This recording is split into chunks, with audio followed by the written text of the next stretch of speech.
రంధ్రాన్వేషణ. ఈయన యుగాంతంలో ఈ స్టేట్మెంటు, ఆ స్టేట్మెంటు, ఆ స్టేట్మెంట్, ఆ స్టేట్మెంట్ అన్నీ పట్టుకొని కూర్చున్నారు. ఆత్మల సంపాదన లేదు, ఏం లేదు. ఇదే వాళ్ళ main ministry, wrong theology forum. నేను చెప్తున్నా, వాళ్ళని ఏమనాలే, అసలు మాటలు లేవు. మూర్ఖాగ్రేసరులారా, మూర్ఖ శిఖామణులారా, విశ్వాస భ్రష్టులారా. నేను యుగాంతం అంతా బుక్ రాసింది, యుగాంతం తెలుగులో రాసిన, ఇంగ్లీష్లో రాసిన, ఒక పాయింట్ కొరకు రాశా. ఎత్తబడే సంఘము శ్రమల కాలములో ఈ భూమి మీద ఉండి శ్రమలను జయించితేనే ఎత్తబడతారు. అబద్ధ క్రీస్తుతో పోరాటం చేసి జయించిన వాళ్ళే ఎత్తబడతారు అనే ఒక పాయింట్ కొరకు నేను ఆ బుక్ రాశా. ఆ బుక్లోని ప్రధానమైన సందేశాన్ని వదిలిపెట్టి ఈ స్టేట్మెంట్ ఇట్లుండదు కదా, ఈ స్టేట్మెంట్ ఇట్లుండదు కదా, ఇది చక్రిక దోషము, ఇది బుక్రిక దోషము, ఇది అని ఏంది,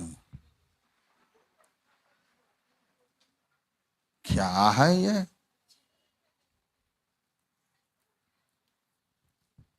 అన్ని వ్యర్థ విమర్శలే.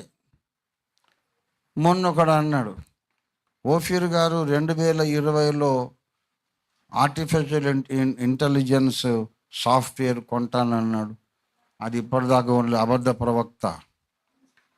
అరే ఎంత హౌలగాలండి వీళ్ళు అసలు. ఒకడు చెప్పిన మాట నెరవేరకపోతే వాడు అబద్ధ ప్రవక్త అని తెలుసుకోమని ఉంది కదా అంట. హౌలగాడు. అందుకే వీడు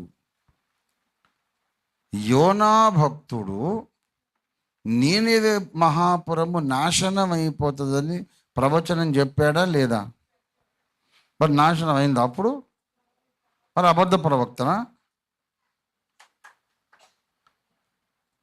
తర్వాత నహూము కాలములో ఆ నాశనం వచ్చింది. అది పోస్ట్ పోన్ అయింది.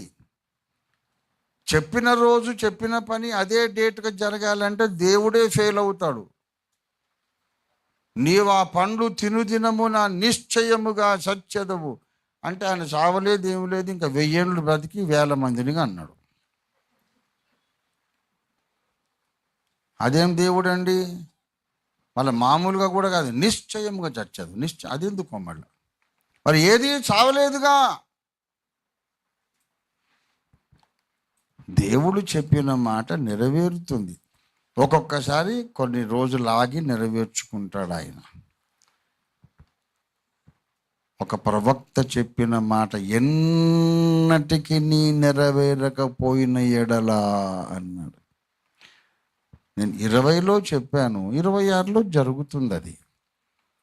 యోనా టైం నాదే, నహూము టైం కూడా నాదే. దేవునికి స్తోత్రం కలుగునుగా. ఏదో ఒకటి చేసి నన్ను తిమ్మిడి బమ్మి చేసి నన్ను ఎట్లుగా నన్ను బదనాం చేయాలని విశ్వ ప్రయత్నం చేస్తున్నారు. ఇక్కడేమో బాప్తిస్మాలు జరుగుతూనే ఉన్నాయి, సంఘాలు పుట్టుకొస్తూనే ఉన్నాయి.